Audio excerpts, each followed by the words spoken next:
warahmatullahi wabarakatuh. How are you today? Sabahul khair. Ibu berharap dan ibu doakan semoga antum semua dalam keadaan sehat dan dilindungi oleh Allah Subhanahu wa taala. Amin ya rabbal alamin. Agar lebih berkah untuk mengawali belajar kita hari ini, mari sama-sama kita awali dengan melafazkan basmalah. Bismillahirrahmanirrahim. Nah, anak-anak ibu, alhamdulillah hari ini kita kembali bertemu di pelajaran daring kita. Insya Allah hari ini kita akan belajar tema, yaitu pelajaran Bahasa Indonesia dan PKN. Tapi seperti biasa, sebelum kita memulai belajar, ibu ingin mengevaluasi sedikit tentang pelajaran kita di hari yang kemarin. Siapa yang masih ingat tentang perbedaan bunyi alam dan bunyi buatan? Ya, bunyi alam adalah bunyi yang berasal dari alam yang Allah ciptakan. Contohnya seperti bunyi hujan, suara hewan, kemudian suara angin.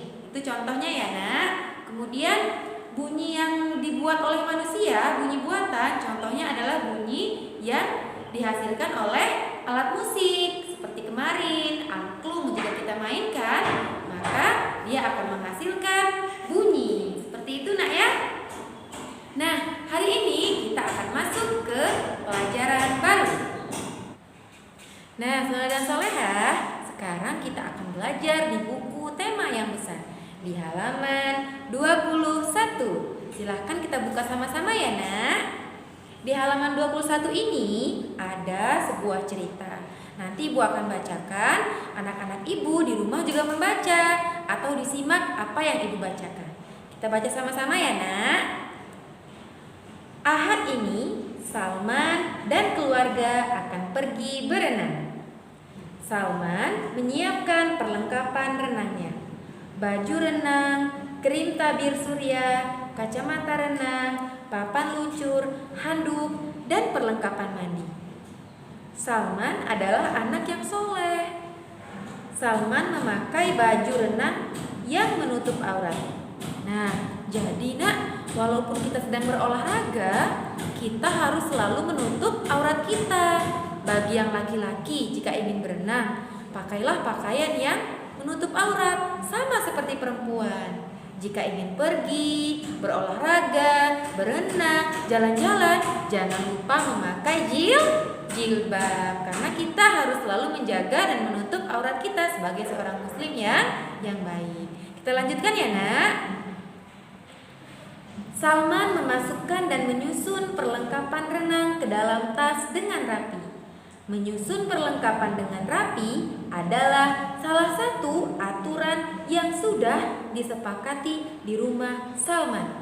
Nah, Salman ini nak, ketika dia selesai berolahraga atau selesai bermain, Salman tidak lupa untuk membereskan alat-alat olahraganya. Ini merupakan contoh mentaati aturan di rumah. Sama seperti anak-anak ibu. Jika di rumah, jika saya bermain, jangan lupa untuk membereskan perlengkapan bermainnya. Atau jika antum ingin berolahraga, setelah berolahraga jangan lupa peralatan olahraganya harus dibereskan. Itu contoh anak yang disiplin dan taat aturan. Kita lanjutkan ya. Kemudian menyimpan barangnya dengan rapi akan memudahkan saat dibutuhkan.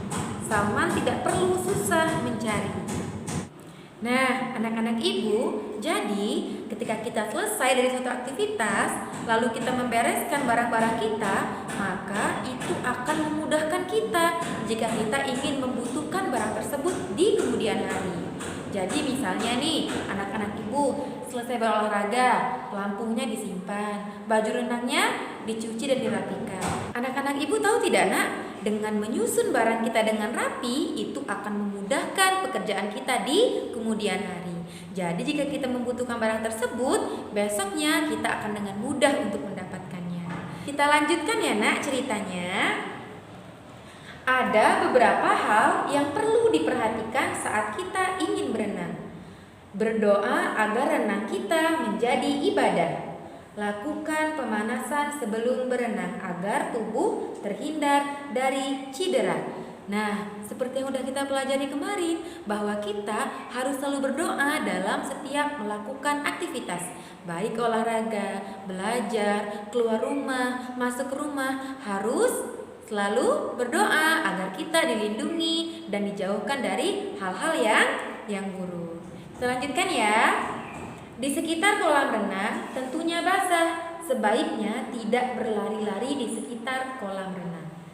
Nah, dari cerita Ahmad ini tadi kita bisa mengambil kesimpulan bahwa saat berolahraga itu pasti ada aturannya.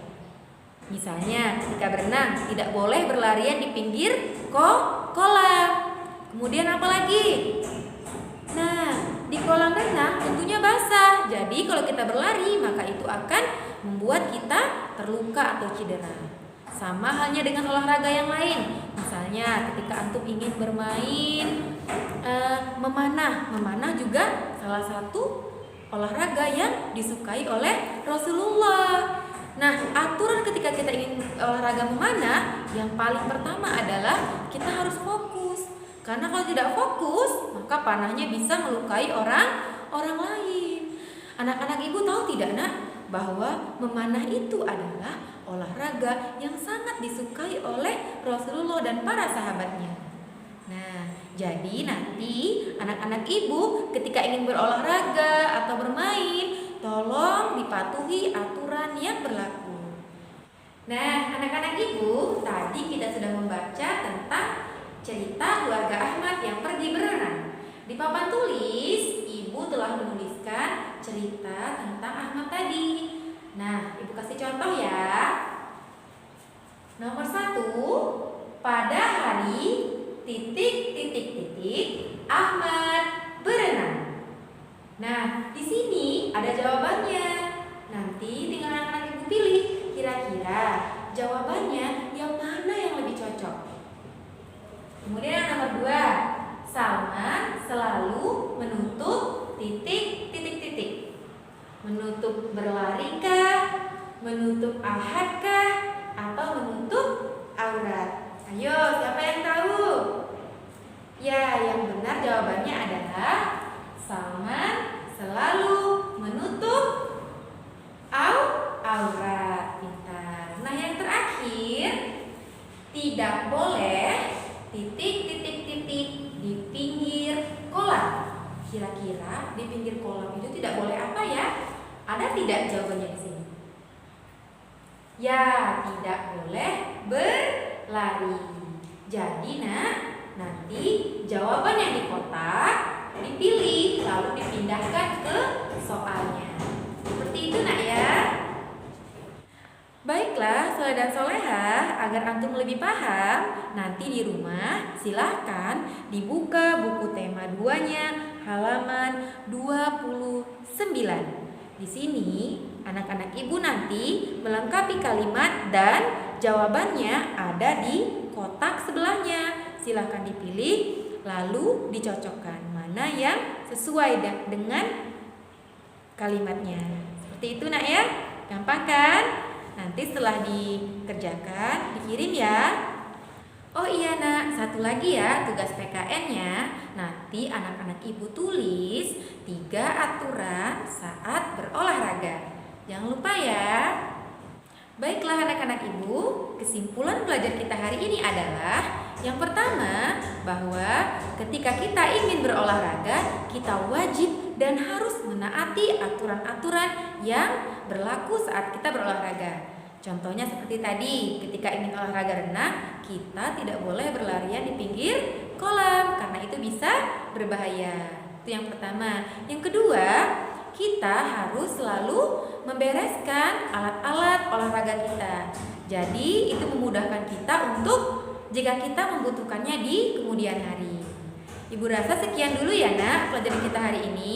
Sebelum ibu tutup, mari sama-sama kita melafazkan hamdalah. Alhamdulillahirabbil alamin. Assalamualaikum warahmatullahi wabarakatuh.